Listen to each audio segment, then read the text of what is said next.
Hello students. आज हम लोग न्यू टॉपिक स्टार्ट कर रहे हैं जिसका नाम है बायोमोलिक्यूल्स। तो आप लोग लिख लीजिए बायोमोलिक्यूल्स। हम लोग स्टार्ट करने जा रहे हैं biomolecules.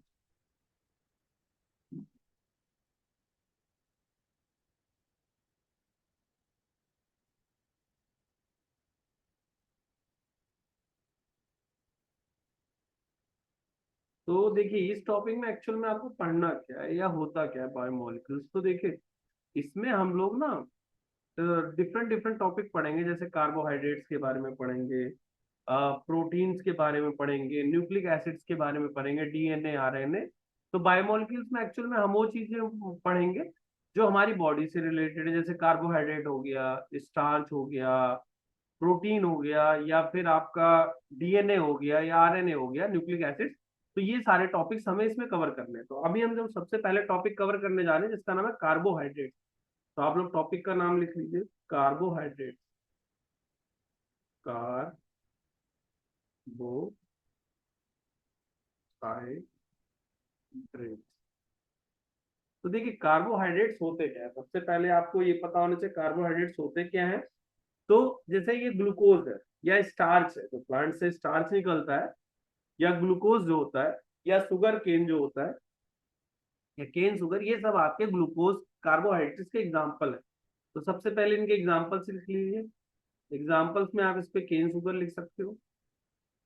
Cane sugar, glucose and starch.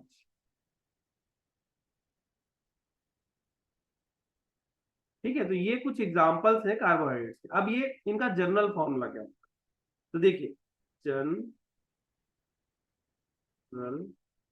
Formula, इनका जो जनरल फॉर्मूला होता है वो कुछ इस तरह से होता है। लेकिन ये ना हमेशा एप्लीकेबल नहीं होता, इसमें कुछ कमियां हैं। जैसे जनरल फॉर्मूला तो यही रहेगा, हाइड्रेट्स ऑफ कार्बन, इसको बोलेंगे hydrates of carbon. Hydrates of carbon. लेकिन जो ये फॉर्मूला है ये मतलब इसमें कुछ कमी है, जैसे ये not always true. Not always, हमेशा ये ट्रू नहीं रहेगा।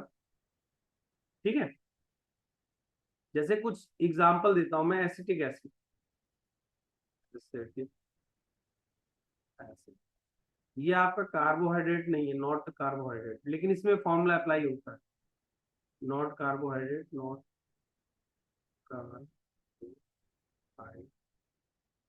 ये कार्बोहाइड्रेट्स नहीं है, लेकिन आप इसमें ये वाला फॉर्मूला अप्लाई कर सकते हो, CH3COH जो है, इसको अगर आप चाहो ऐसे ले सकते हो, C2H2O का 2। बट ये, लेकिन ये कार्बोहाइड्रेट नहीं है, तो ये गलत हो गया ना पहला फॉर्मूला। तो ये जनरल फॉर्मूला जो है हमेशा अप्लाई नहीं होता, कुछ इसमें कमियां हैं। जैसे एसिटिक एसिड जो है आपका, ये आपका कार्बोहाइड्रेट नहीं होता, लेकिन ये इस फॉर्मूले में फिट हो जाता है। ठीक है, इसी तरह से एक और है कार्बोहाइड्रेट जो है, उसका नाम है रैमनोज।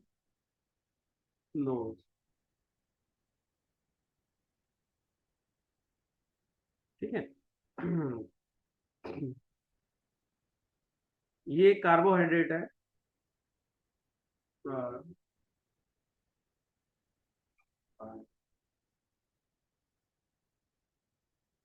है, लेकिन ये not fit in general form. देखो ये रामनोस जो है आपका कार्बोहाइड्रेट है, but not fit in general form, in general form. ठीक है, जनरल फॉर्मूला में नहीं आता, जैसे इसका जो फॉर्मूला होता है वो ये होता है, C6H12O5। ठीक है, C6H12O5। तो आप पहले इतना नोट कर लो, फिर हम आगे करते हैं। तो देखो इसमें मेन क्या क्या बताया मैंने अभी। बायोमोलिक्यूल्स में आपको दो तीन चीजें पढ़नी है, कार्बोहाइड्रेट्स, प्रोटीन और न्यूक्लिक एसिड्स के बारे में। जिसमें से कार्बोहाइड्रेट्स में आपको सबसे पहले इसका होता क्या है, इसमें केन शुगर है, ग्लूकोज है, स्टार्च, ये सारे आपके कार्बोहाइड्रेट्स कहलाते हैं। इनका जनरल फॉर्मूला CHH2O होता है। हाइड्रेट्स ऑफ कार्बन, क्योंकि ये हाइड्रेट्स है ना कार्बन के, लेकिन ये फॉर्मूला हमेशा ट्रू नहीं होगा। फॉर एग्जाम्पल आप क्या, एसिटिक एसिड, ये कार्बोहाइड्रेट्स नहीं होता है, लेकिन ये फॉर्मूले में अप्लीकेबल होता है। रामनोज जो है ये कार्बोहाइड्रेट्स है, लेकिन इस फॉर्मूले में अप्लाई नहीं हो पाएगा। ठीक है, तो आप ये चीजें कर लीजिए, फिर हम लोग अगला कर। ठीक है, तो देखिए, ये आप पॉज करके कर लेना, मैं अब आगे कराने जा रहा हूँ। ठीक है, पॉज करके लिख लेना। नेक्स्ट देखिए इसकी डेफिनेशन क्या होगी।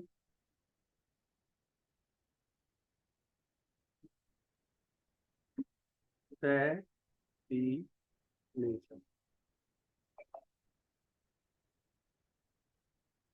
तो देखिए डेफिनेशन क्या होती है इसकी, ऑप्टिकली एक्टिव कार्बोहाइड्रेट्स की डेफिनेशन लिखा रहा हूं मैं, ये इंपॉर्टेंट है।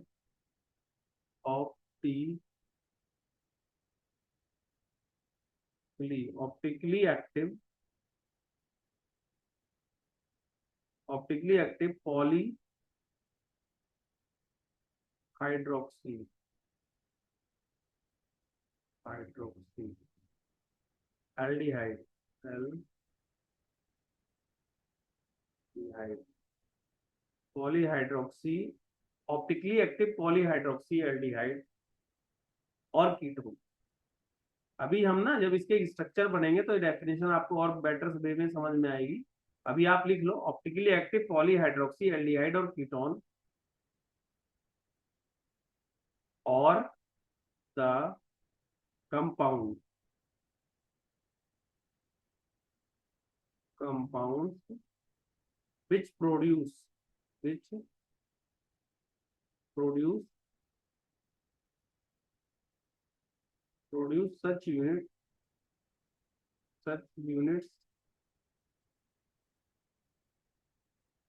on hydrolysis, on hydrolysis। तो देखो कार्बोहाइड्रेट्स क्या क्या होते हैं, इसमें पॉइंट समझो। इसके सबसे पहले ऑप्टिकली एक्टिव होंगे, पॉलीहाइड्रोक्सी होंगे, मतलब इसमें बहुत सारे अल्कोहल ग्रुप होंगे, और ये एल्डिहाइड या कीटोन्स होंगे इसमें। या फिर तो ये होंगे, या ऐसे कंपाउंड्स होंगे जो हाइड्रोलाइसिस के बाद ऐसा कोई ऐसी यूनिट्स ले, जैसे ऑप्टिकली एक्टिव हो, पॉलीहाइड्रोक्सी हो और उसमें एल्डिहाइड और कीटोन ग्रुप हो, और या फिर ऐसे कंपाउंड जो हाइड्रोलाइसिस के बाद ऐसे कंपाउंड है। ठीक है, तो ये आप नोट कर लीजिए डेफिनेशन इसकी।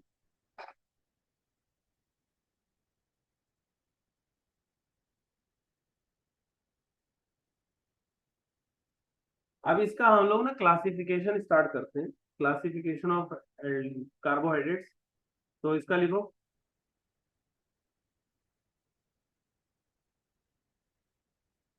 सबसे पहले इसकी क्लासिफिकेशन में समझो point, carbohydrates,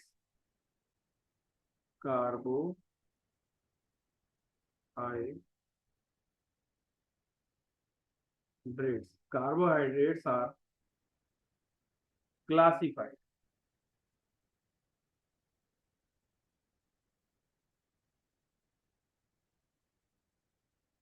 classified the on the basis,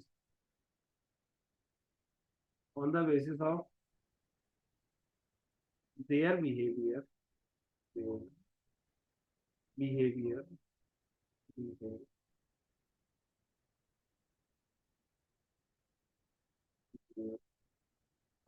on hydrolysis,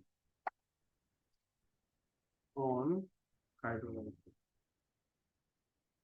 hydro। देखो इसका मतलब क्या है, जैसे क्या होगा आपके पास जो कार्बोहाइड्रेट्स हैं, जब उनको आप हाइड्रोलाइज करोगे तो कितने आपको मॉलिक्यूल्स मिलते हैं, single molecule as a unit. तो उसके बेसिस पे हम लोग इनको क्लासिफाई कर सकते हैं। जैसे मोनोसेक्राइड होगा वो फर्दर हाइड्रोलाइज नहीं होगा, डाइसैक्राइड होगा वो हाइड्रोलाइज होकर दो मोनोसेक्राइड बनाएगा, ट्राई होगा वो तीन। तो इस तरह से हम लोग इनको क्लासिफाई करते हैं। तो सबसे पहला जो है आपका वो है मोनोसेक्राइड, और इनके एग्जांपल्स भी इंपॉर्टेंट होंगे, तो ये आप कर लेना। पहला है monosaccharide, monosaccharide.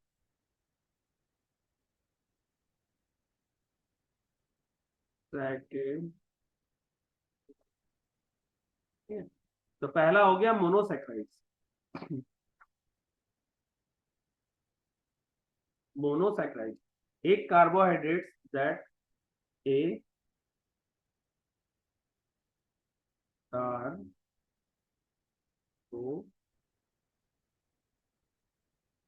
carbohydrates,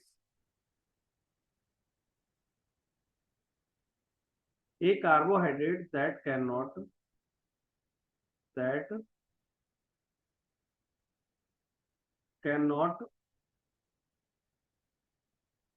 be hydrolyzed hydrolyzed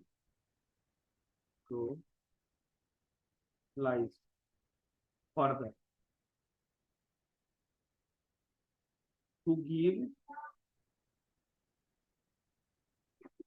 simpler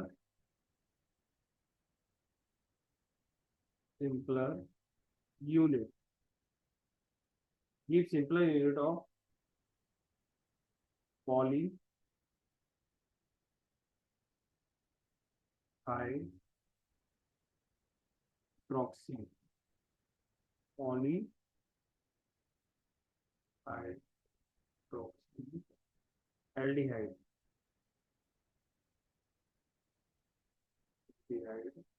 और ketone on is called a monosaccharide. Mono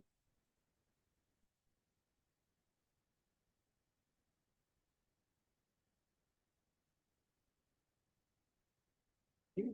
तो देखो, मोनोसेक्राइड का मतलब है ऐसे कार्बोहाइड्रेट जिनको हम फर्दर हाइड्रोलाइज नहीं कर सकते, ताकि वो हमें ऐसे यूनिट्स दें जिसमें अल्कोहल ग्रुप हो विद एल्डिहाइड और कीटोन।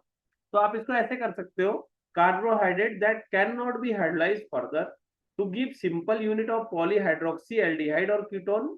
ठीक है, तो ऐसे कार्बोहाइड्रेट जो हम फर्दर हाइड्रोलाइज नहीं कर सकते, जिससे हमें सिंगल यूनिट मतलब एक एज अ मॉलिक्यूल मिले जिसमें एल्डिहाइड कीटोन प्रेजेंट हो और साथ में अल्कोहल ग्रुप प्रेजेंट। ठीक है, और इसका एग्जांपल क्या क्या रहेगा, तो देखो इसके एग्जांपल्स में आपके क्या क्या हो जाएंगे।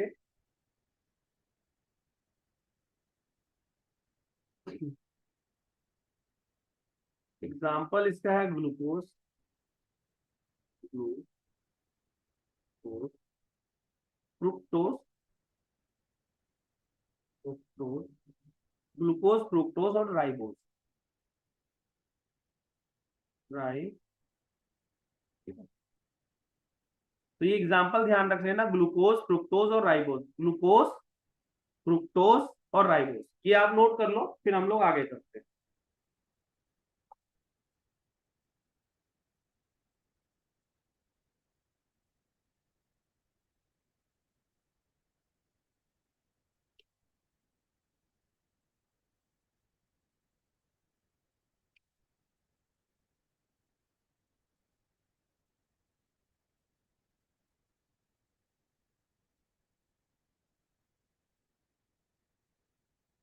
ठीक है, अब मैं ना आपको एक स्ट्रक्चर बना के दिखा रहा हूँ ग्लूकोज का, जिससे आपको कुछ ये डेफिनेशन वाले पॉइंट क्लियर होंगे। तो पहले आप इसको नोट कर लो, फिर हम लोग आगे करेंगे।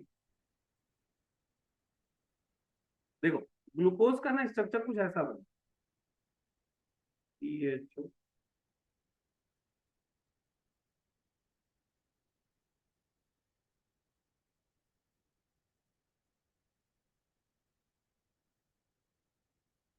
CH2,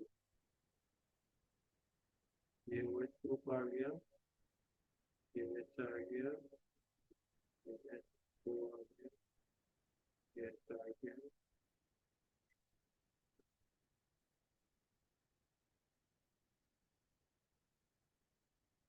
देखिए, ये है ग्लूकोज का स्ट्रक्चर। अब एक चीज देखो, जो मैं आपको डेफिनेशन बार बार बता रहा हूँ, मैं क्या कर रहा था, जब कार्बोहाइड्रेट को हम सिंपल मतलब हम फर्दर हाइड्रोलाइज नहीं करेंगे और हमें एक ऐसे मॉलिक्यूल्स मिलेंगे जिसमें पॉलीहाइड्रोक्सी क्यों है, पॉलीहाइड्रोक्सी का मतलब हो गया ये जो आपको डिफरेंट डिफरेंट चार अल्कोहल ग्रुप दिख रहे हैं ना, इसलिए हम इसको पॉलीहाइड्रोक्सी बोले, एक दो तीन चार। और कह रहे हैं साथ में एल्डिहाइड या कीटोन ग्रुप हो, तो देख रहे हो यहाँ पे एल्डिहाइड ग्रुप लगा हुआ है। तो ये जो है एज अ सिंगल यूनिट है जो फर्दर हम लोग हाइड्रोलाइज नहीं कर सकते, ये आपको मिला है आफ्टर हाइड्रोलाइसिस। तो ये मोनोसैकेराइड यूनिट कहलाएगी जिसमें आपके पॉलीहाइड्रोक्सी ग्रुप है विद एल्डिहाइड और कीटोन, ठीक है, और ये ऑप्टिकली एक्टिव भी होता है, ठीक है। तो ये सारे पॉइंट आप समझ लीजिए। जैसे अगर मैं आपको ये समझाऊं, देखो यहाँ पे, carbohydrate that cannot be hydrolyzed further to give simple unit of polyhydroxyaldehyde और कीटोन इज कॉल्ड मोनोसेकेराइड। और इसकी डेफिनेशन में क्या था, ऑप्टिकली एक्टिव पॉलीहाइड्रोक्सीएल्डिहाइड और कीटोन और द कंपाउंड विच प्रोड्यूस अच्छा यूनिट और नॉट। तो अगर आप इसका स्ट्रक्चर देखो तो ये पॉलीहाइड्रोक्सी है, इसमें देख रहे हो ना, 1 2 3 4 5 और अल्कोहल ग्रुप है, तो इसलिए पॉलीहाइड्रोक्सी हो गया। ये एल्डिहाइड ग्रुप लगा हुआ है, इसकी जगह कीटोन भी हो सकता था, बट हमने एल्डिहाइड वाला लिया है, तो एल्डिहाइड ग्रुप लगा हुआ है और ये ऑप्टिकली एक्टिव भी है। तो कार्बोहाइड्रेट्स में 3 4 चीजें आप देख सकते हो, पॉलीहाइड्रोक्सी होना चाहिए, एल्डिहाइड ग्रुप या कीटोन ग्रुप होना चाहिए, और ये अल्कोहल ग्रुप लगा होना चाहिए, ठीक है, सॉरी, और ऑप्टिकली एक्टिव। तो इसको अगर आप फर्दर आप और हाइड्रोलाइज नहीं कर सकते हो, तो ये इसलिए सिंगल यूनिट मोनोसेक्राइड कहलाता है। तो आप इसको नोट कर लो, फिर हम लोग फर्दर पढ़ते हैं ओलिगोसेक्राइड्स क्या होते हैं। आप इसको नोट कर लीजिएगा, मैं नेक्स्ट करा रहा हूँ आपको, दूसरा जो करा रहा हूँ, ये पार्ट आपका मोनो का ही है, ये मोनोसेक्राइड ही था, mono,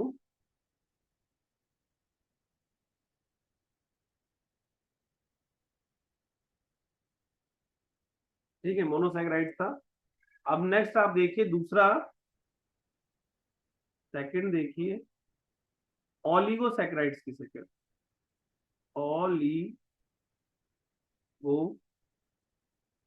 ऑलिगोसेक्राइड्स,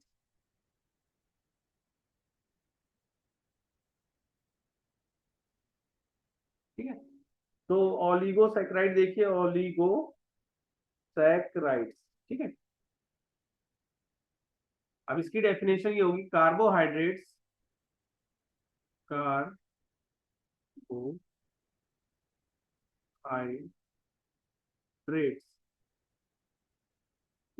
that yield two to ten 2 to 10 monosaccharides units,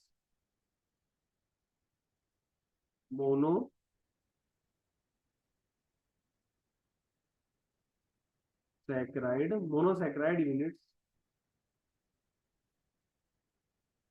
on hydrolysis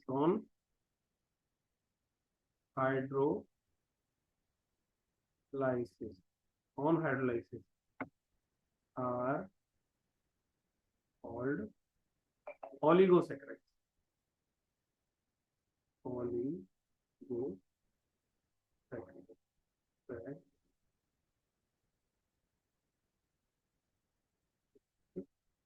तो कार्बोहाइड्रेट दैट yield 2 to 10 monosaccharide unit on hydrolysis are called oligosaccharide. अब इसके एग्जांपल देखो, इसके एग्जांपल्स आप देखो क्या क्या हैं।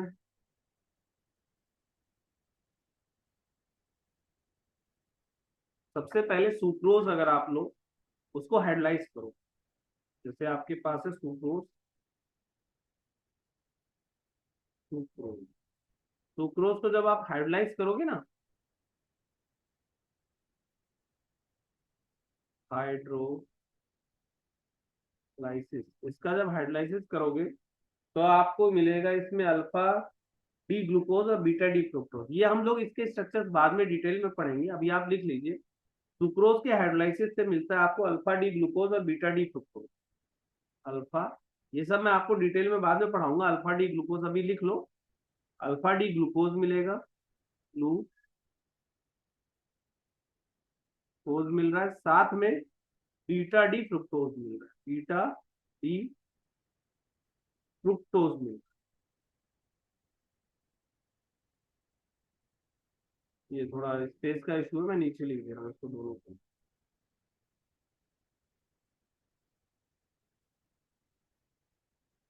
जब आपने हाइड्रोलाइज किया तो एक मिला आपको अल्फा डी ग्लूकोज,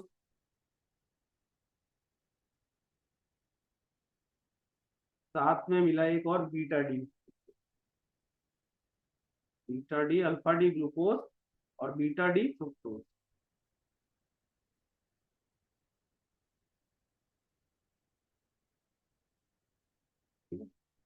तो ये ध्यान रखिएगा, सुक्रोज को हाइड्रोलाइसिस करने से अल्फा डी ग्लूकोज और बीटा डी फ्रुक्टोज मिल रहा है। उसी तरह से अगर आप माल्टोज को हाइड्रोलाइज करते हैं, ये सब डिटेल में हम लोग बाद में पढ़ेंगे, अभी आप जस्ट लिख लीजिए माल्टोज को अगर हाइड्रोलाइज करोगे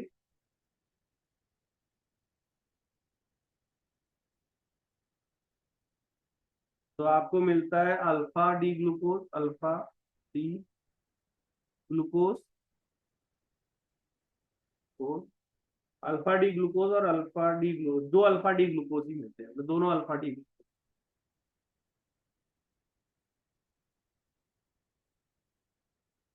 ठीक है। तो इसमें दोनों ही अल्फा डी ग्लूकोज होते हैं, माल्टोज को हाइड्रोलाइज करने पे दोनों ही अल्फा डी ग्लूकोज लिखते हैं, तो ये आप लिख लो।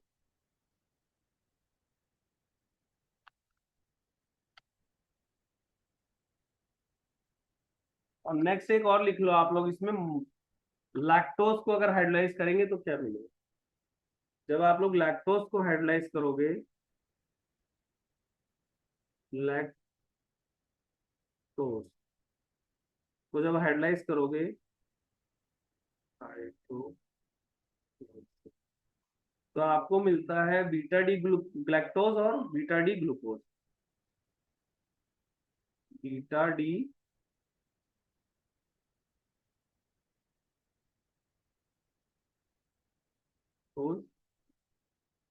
बीटा डी ग्लैक्टोज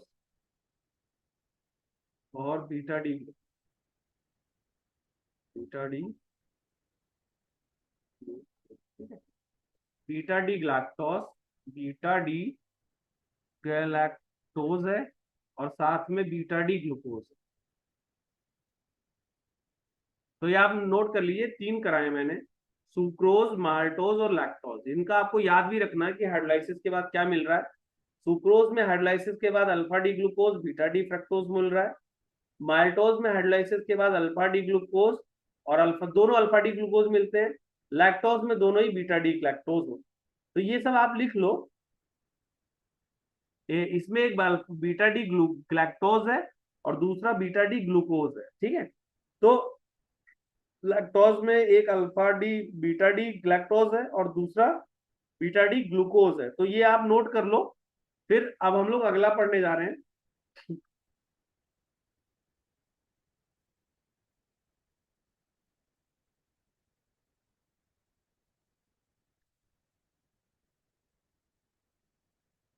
नेक्स्ट पढ़ेंगे पॉलीसैकेराइड्स। तो आप इसको नोट कर लीजिए पॉज करके, मैं नेक्स्ट कराने जा रहा हूँ पॉलीसैकेराइड, ठीक है। तो पॉज करके कर लेना आप लोग, मैं अगला करा रहा हूँ।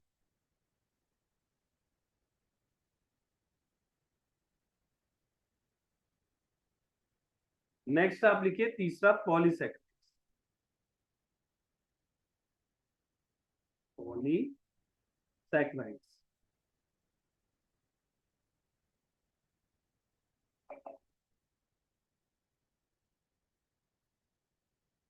ठीक है। तो नेक्स्ट नेक्स्ट है आपका पॉलीसैकेराइड, ठीक है।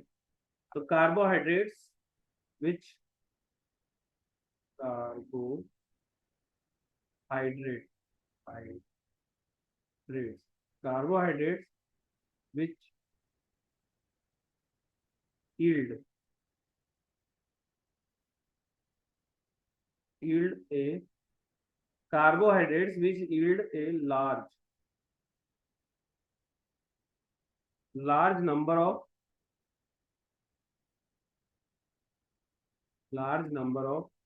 monosaccharides units,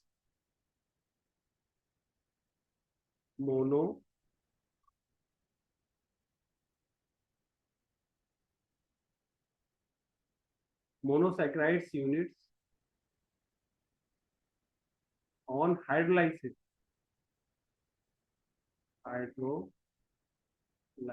on hydrolysis are, are called polysaccharides, poly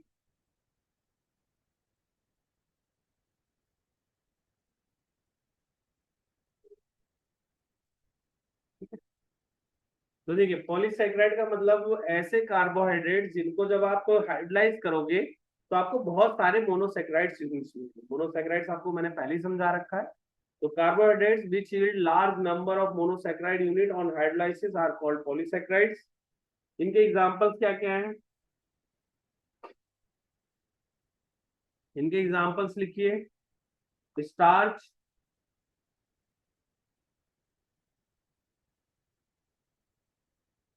cellulose, cellulose, glycogen, glycogen, gum, except. ठीक है, स्टार्च, सेल्यूलोज, ग्लाइकोजन, गम, इनके बारे में भी हम लोग डिटेल में बाद में पढ़ेंगे। अभी आप लिख लीजिए पॉलीसैकेराइड्स के एग्जांपल क्या क्या है। Starch, cellulose, glycogen and gum.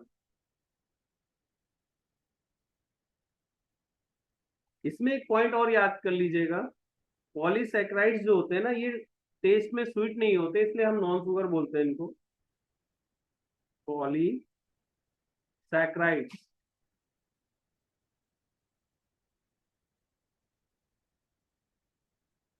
Polysaccharides are not sweet, sweet in taste, in taste. Hence, they are called, they are also called, also called non-sugar. ठीक है, polysaccharides are not sweet in taste, hence they are also called non-sugar. ठीक है, तो ये point आप note कर लीजिए, इसको हम लोग नॉन शुगर भी बोलते हैं, फिर हम लोग आगे देखते हैं।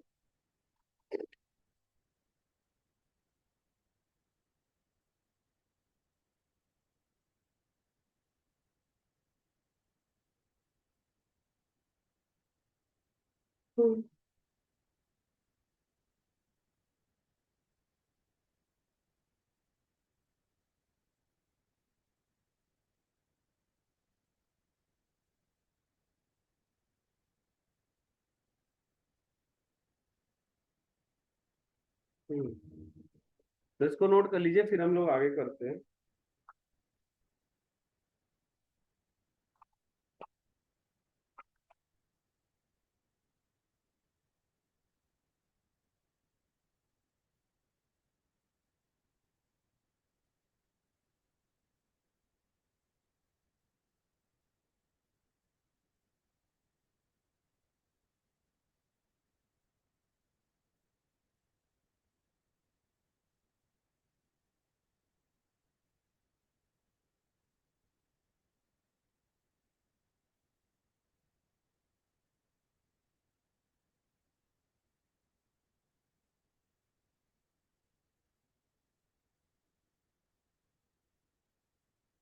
ठीक है, उसके बाद एक नया टर्म लिखिए, रिड्यूसिंग शुगर क्या क्या है।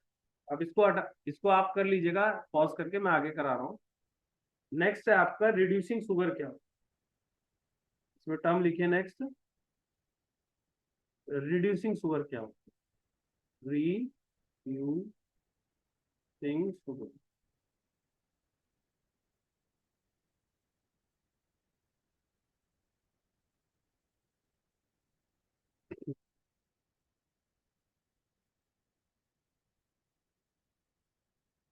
Carbohydrates,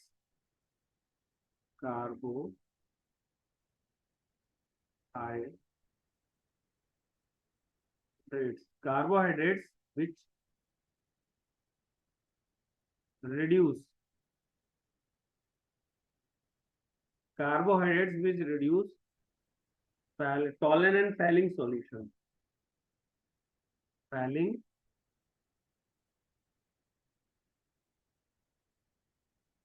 Fehling Fehlings and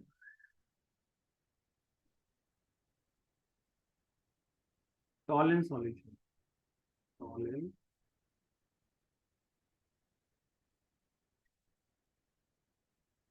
is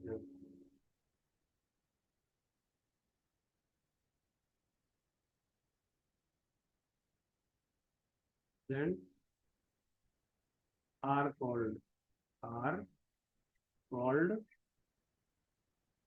reducing sugar, reducing sugar, ठीक है। तो ये पॉइंट ध्यान रखिएगा, ऐसे कार्बोहाइड्रेट्स जो टॉलिन और फैलिंग सॉल्यूशन को या रिएजेंट को रिड्यूस करते हैं, उनको हम लोग रिड्यूसिंग शुगर कहते हैं। Carbohydrates which reduce Tollen and Fehling reagent are called reducing sugar.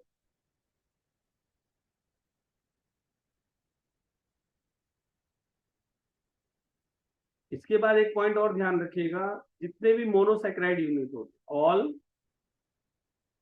Monosaccharide unit, monosaccharides unit,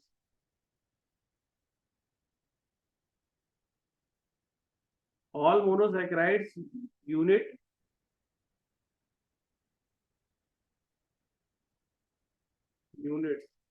are reducing sugar। तो ये पॉइंट ध्यान रखिएगा, जितने भी मोनोसेक्राइड यूनिट है सारे ही रिड्यूसिंग शुगर हैं, चाहे वो एल्डोज हो या कीटोज हो। ऑल एल्डोस एंड कीटोज, ठीक है। तो ये नोट कर लीजिएगा।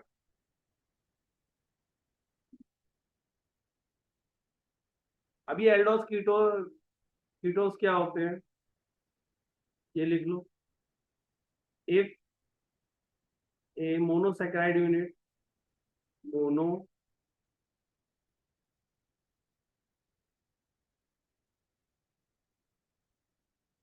right, if monosaccharide contain एक aldehyde group, N aldehyde group,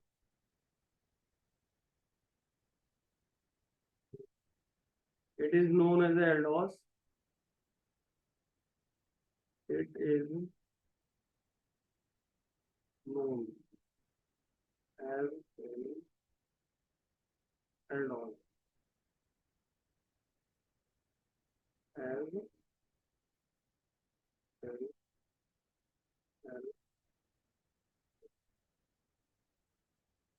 एक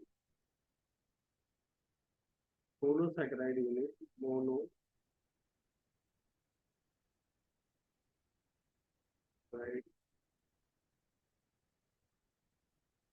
contain ketone group, a keto group, एक monosaccharide contain a keto group, it is known as a keto group, known as a,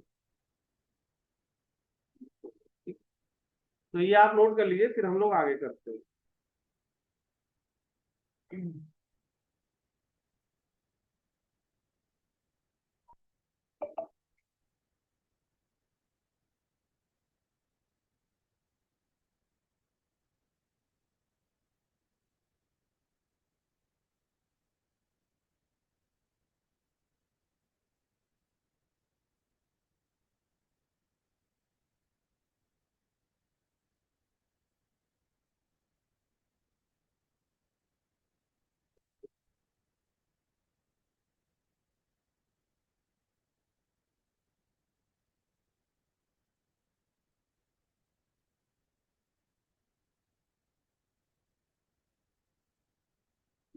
ठीक है, तो आप इसको नोट कर लीजिए। मैं नेक्स्ट अब आपको कराने जा रहा हूँ ग्लूकोज।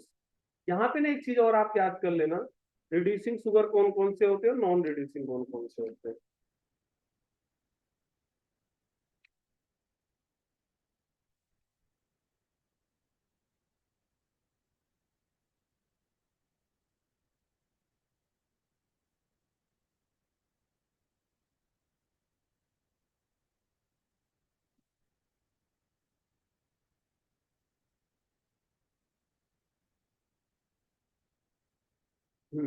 यहाँ पे ना एक ये बना लिख लो, रिड्यूसिंग शुगर कौन कौन से हैं और नॉन रिड्यूसिंग शुगर कौन से हैं।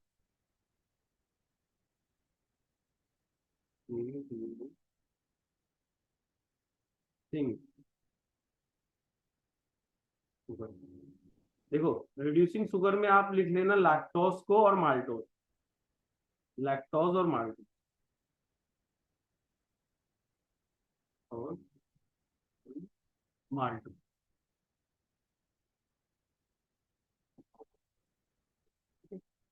और नॉन रिड्यूसिंग शुगर में रख लेना आप नॉन रिड्यूसिंग, इसमें आपका आ जाएगा सुक्रोज।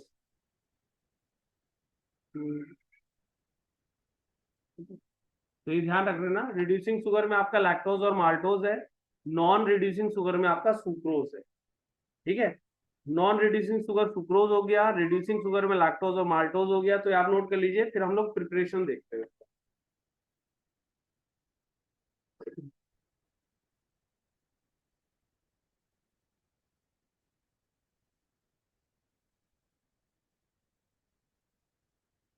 ठीक है, तो ये आप नोट कर लीजिए, मैं नेक्स्ट आपको कराने जा रहा हूँ इसका preparation of glucose. Next topic जो है आपका वो है प्रिपरेशन ऑफ ग्लूकोज। ग्लूकोज आप बनाते कैसे हैं हम लोग, ठीक है?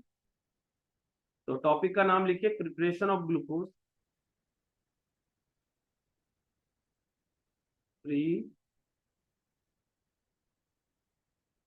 Preparation, preparation of glucose. ठीक है, तो प्रिपरेशन ऑफ ग्लूकोज में क्या है, देखिए सबसे पहला मेथड फ्रॉम सुक्रोज, पहला है फ्रॉम सुक्रोज, फ्रॉम सुक्रोज। ठीक है, सुक्रोज मतलब केन शुगर, केन शुगर की हेल्प से बनेगा। इसमें क्या होगा देखो, ये sucrose is boiled, boiled with, if sucrose is boiled with dilute, dilute HCl or H2SO4 in alcoholic solution, alcoholic solution,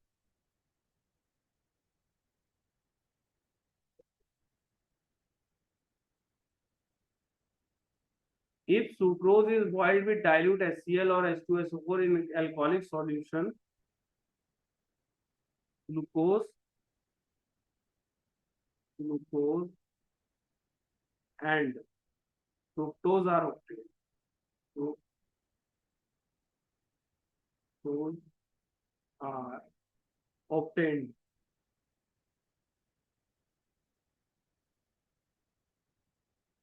in equal amount, in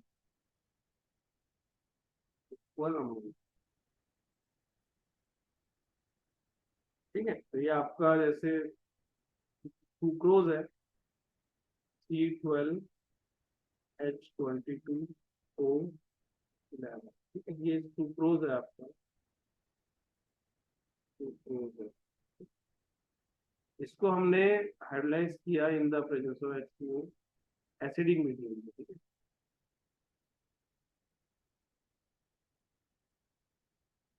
तो आपको मिला ग्लूकोज और फ्रुक्टोज, C6H12O6 प्लस में C6H12।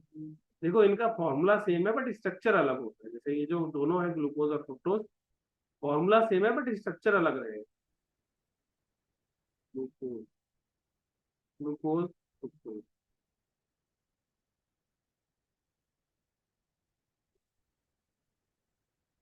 ठीक है, ग्लूकोज या फ्रुक्टोज है, तो आप इसको नोट कर लो, फिर हम लोग अगला करते हैं। एक और मेथड है इसका प्रिपरेशन का, वो भी मैं करा रहा हूँ, पहले आप इसको नोट कर लीजिए। ठीक है, तो नेक्स्ट मेथड लिखिए, मैं इसको आ, आप पॉज करके कर लेना, नेक्स्ट मेथड मैं कराने जा रहा हूँ। नेक्स्ट है आपका from starch,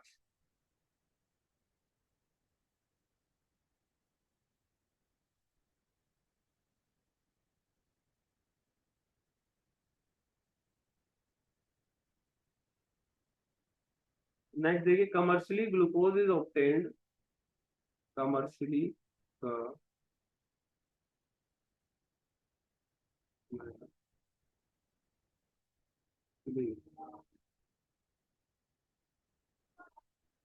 glucose is obtained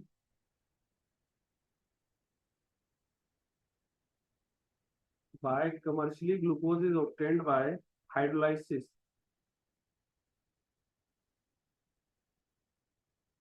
hydrolysis of starch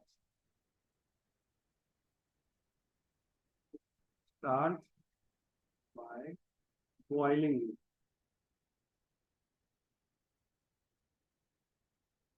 by boiling it with dilute H2SO4, dilute H2SO4 at 290 under pressure.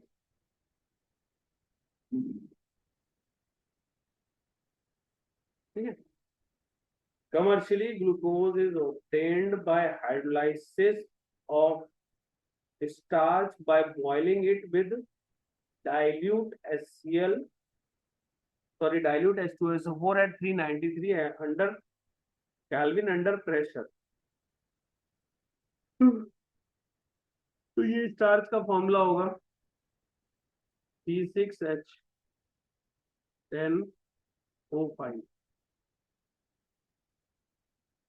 ये आपका स्टार्च है। इसको जब हमने हाइड्रोलाइज किया है H प्लस की प्रेजेंस में, आपका यहाँ पे टेम्परेचर जो है